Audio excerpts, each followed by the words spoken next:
Zeidoktor here, and this episode of Typical Manga Review is centered on My Hero Academia, Chapter 134, Sow Your Guts, Red Riot. Red Riot, Kirishima is fighting the spike guy from before, and they're actually hearing like a crackling or some kind of noise on there. It's like, what the hell is that sound? His whole body, it's grating. And we see Kirishima thinking that he can maintain the state for 30 or 40 seconds, and during that time, they'll never take me down. At which point he calls out to him to look over here, and pretty much makes himself a big in-your-face threat to this hood. Like, and he panics and pretty much throws all his blades at Kirishima, heavy concentration style. But it's like, and as he's doing, like, Kirishima thinks to himself that the people behind him have not gotten away yet. Plus, I'm sure there's still people in the shops. I'll force all of this guy's blades at me, a steeled man. I am a steeled man. Instead of style, I'll use brute force to overwhelm him. And he's pretty much just crashing through, like, super move, red gauntlet, and just knocks him out good.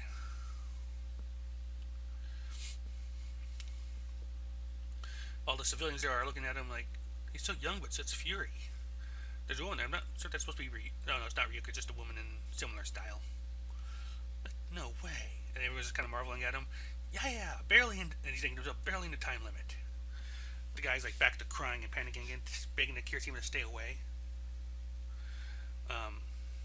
Kirishima's thinking he's balling again like before and shooting up that drug. Does that mean it wore off? Like, I just wanted to get stronger. Please let me go. I'm just sorry, so I wanted a little power. No can do. You shot my senpai. I noticed. I definitely understand how you feel. I mean, a while back, I care about your history, your story, dumbass. At which point we get some more blades out of his back, but this time he like shoots himself past Red Riot rather than into him. Red Riot breaks the blade, but he's already kind of making some distance, like, and he's cursing himself as he does it. Damn, I'm an idiot. So trusting, you're way too trusting. I'm saved. I'm running. I'm gonna make it. No way I'm getting caught. And then Fat Gum appears. Hey, buddy. At which point he's like, sorry for the wait, and then the guy runs right into him. And he's lecturing Kirishima, like, when confronting an enemy, a villain's victory conditions are kill, escape, beat up, etc. As for us, it's just the one, capture without any victims. Remember that before you leave, Red Riot. To suppress villains, you gotta take away their will to fight as quickly as possible. And we see the guy just kind of like stuck inside of Fat Gum, because his quirk is fat absorption. His body can absorb anything into it. They'll sink right in. So goopy.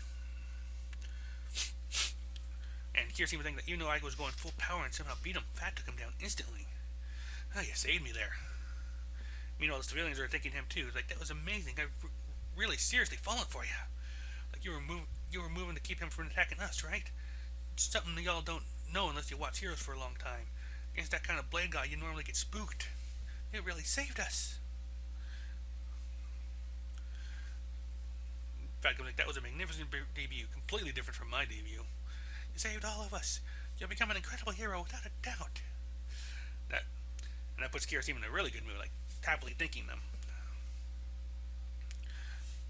And meanwhile, back outside, away from the crisis area, Fat Gum's wondering about a quirk power up. Like, that kind of drug is the kind of thing that's banned in Japan. If you look at the short duration, it's even inferior type from.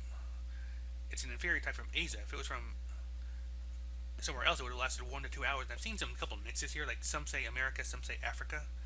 I'm gonna say America's probably more likely, though it's probably worth noting that in Japanese, at least the only difference between America and Africa is one syllable. So it could very well be like one or the other. And apparently, Fat Gum actually used to work with the cops, and they were always catching crooks like that.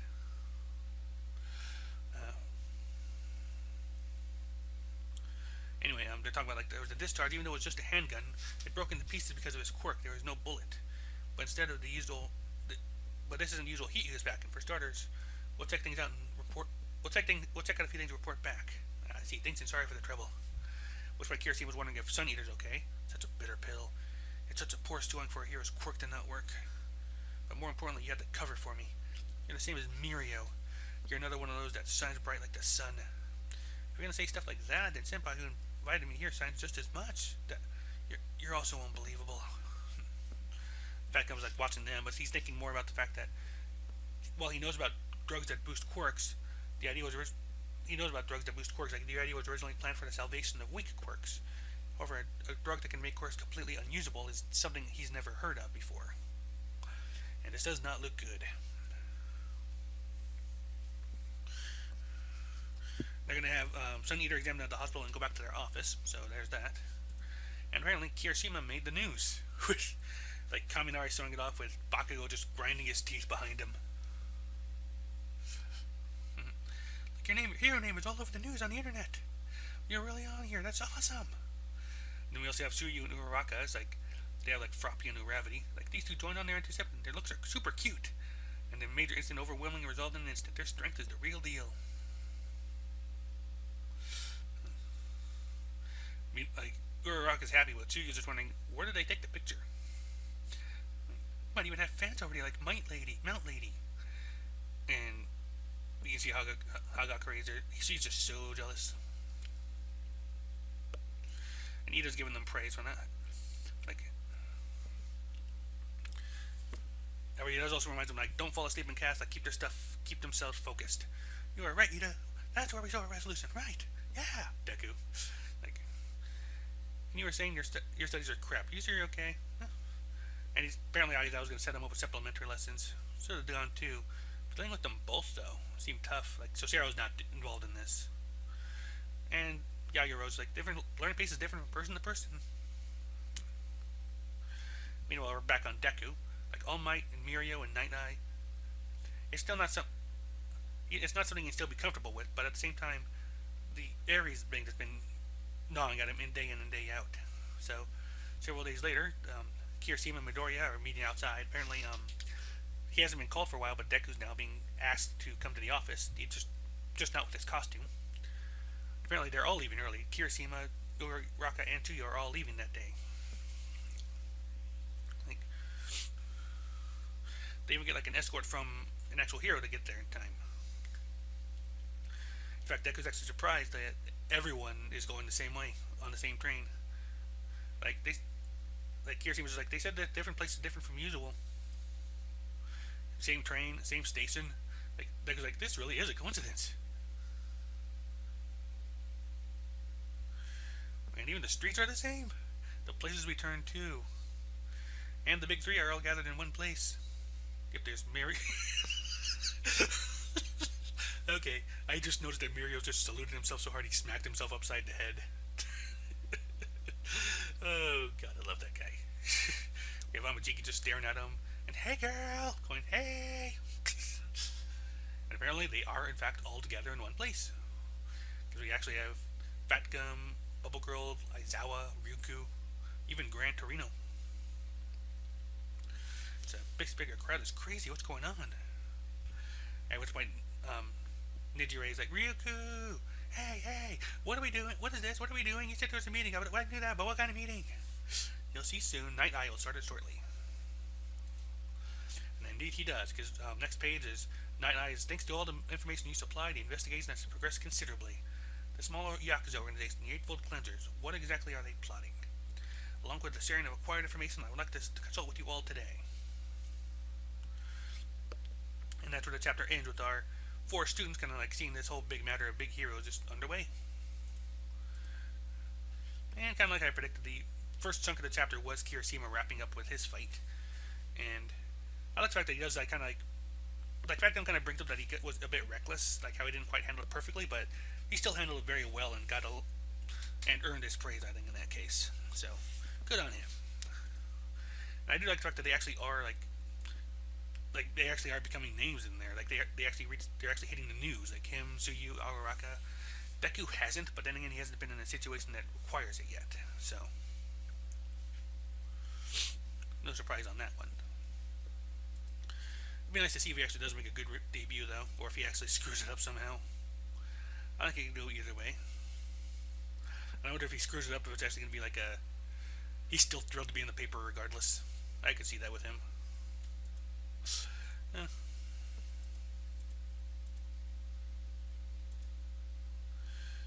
Let's see. And I guess this kind of goes back to something I was wondering about last chapter, where apparently Fat Gum has not, where the idea of drugs that can stop quirks actually is a brand new thing. Like, there are powers for it, like Aizawa, but actually stopping the quirk with a drug, that is a new thing.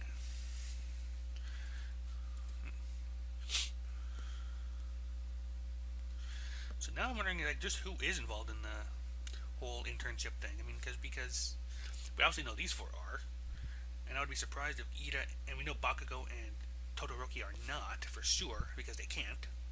Zero has apparently bowed out because it seemed like more than he could handle. He thought it seemed more than he could handle easily. Apparently, Kaminari might be too, by the sound of it. Don't know about Yaoyorozu or Ida, but I would think they would. That seems like the kind of thing they would and should do as model students.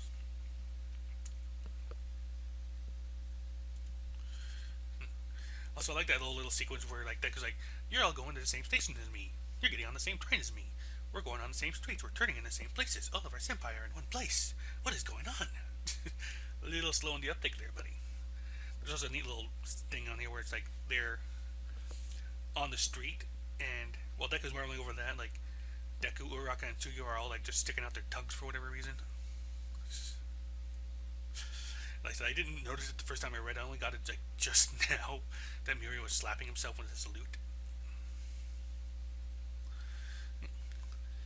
Also, like, when we actually get into the area where all the heroes are, it's that kind of interesting. I think the one that caught a lot of people's attention was like this little cockroach-looking guy behind Aizawa, who was apparently also like a fansubmiss like Bubble Girl was. So it makes me wonder if there's a possibility that maybe he's the other sidekick for Night Eye, or if there's somebody else on there. I do like the fact that they actually brought in Gran Torino back too, so that's gonna be cool. And it makes sense because he's with Night Eye, and presumably somebody Night Eye trusts. So.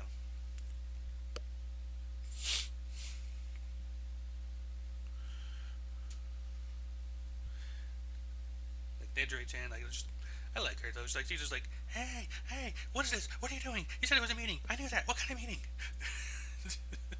I cannot help but imagine her as anything but a motor mouth the way she goes. So I think next week is going to be a heavy exposition chapter as we kind of see what everybody knows. Like we'll learn about the like Chisaki, like maybe what links they have to the League of Villains, etc., etc. So that's what kind of my prediction next chapter is basically just that, like mostly exposition, maybe getting us in line, and maybe like getting everybody kind of all costumed up and ready to battle.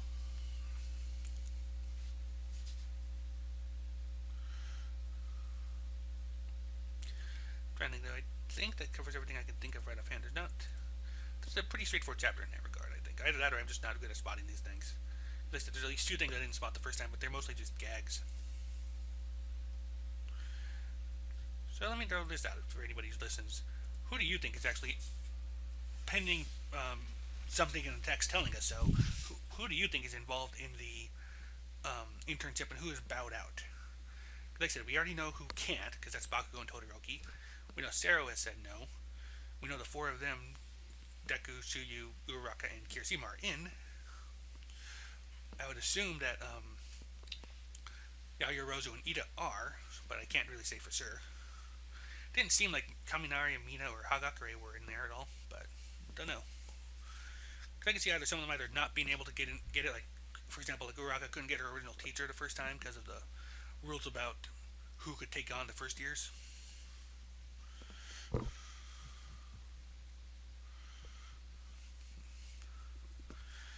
But let's see here. Like I said, and it looks like we definitely have some big muscle on this one too, like from who we have and what we've seen of like the likes of Gran Torino and them. Because I think from all I said, like Night Eye is not a physical fighter, so it may be he won't be like he may have a particularly good fighting skill, but you never know. In any case, though, I'm going to call that review here. That has been the typical manga review of My Hero Academia, chapter 134. Show your guts, Red Riot. And until next week, have a good time, and we'll see you then. Bye bye.